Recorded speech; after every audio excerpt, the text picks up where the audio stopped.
राळेगाव विधानसभा मतदारसंघात राळेगाव तालुक्यातील अनेक काँग्रेस व इतर पक्षाच्या कार्यकर्त्यांनी पदाधिकाऱ्यांनी आज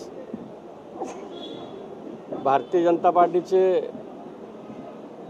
सन्माननीय रवींद्रजी चव्हाण, भारतीय जनता पार्टीचे यवतमाळ जिल्ह्याचे जिल्हाध्यक्ष ॲडव्होकेट प्रफुल्लजी चव्हाण यांच्या नेतृत्वात 70 कार्यकर्त्यांनी पदाधिकाऱ्यांनी आज भारतीय जनता पार्टीवर विश्वास दर्शवून नेतृत्वावर विश्वास दर्शवून पक्षप्रवेश केला असल्यामुळे मनापासून त्यांचं कौतुक करतो।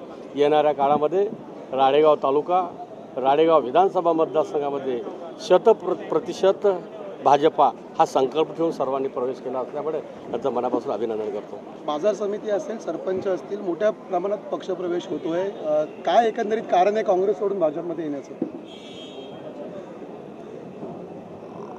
देशाचं नेतृत्व, महाराष्ट्राचं नेतृत्व सक्षम आहे आणि येणाऱ्या काळामध्ये नवभारत आणि नवमहाराष्ट्र निर्माण करण्यासाठी आणि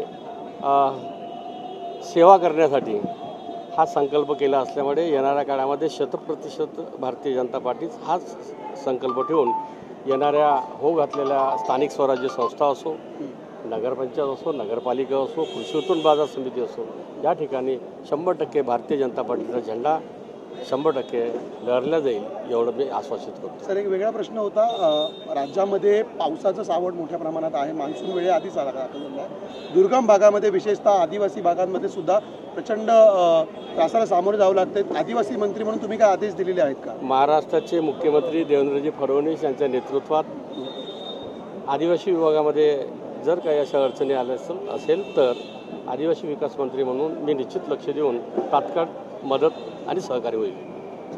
अध्यक्ष जिल्हा हिंदी, सर हिंदी में। अरे हिंदी में नहीं, हिंदी में ये बोलेंगे।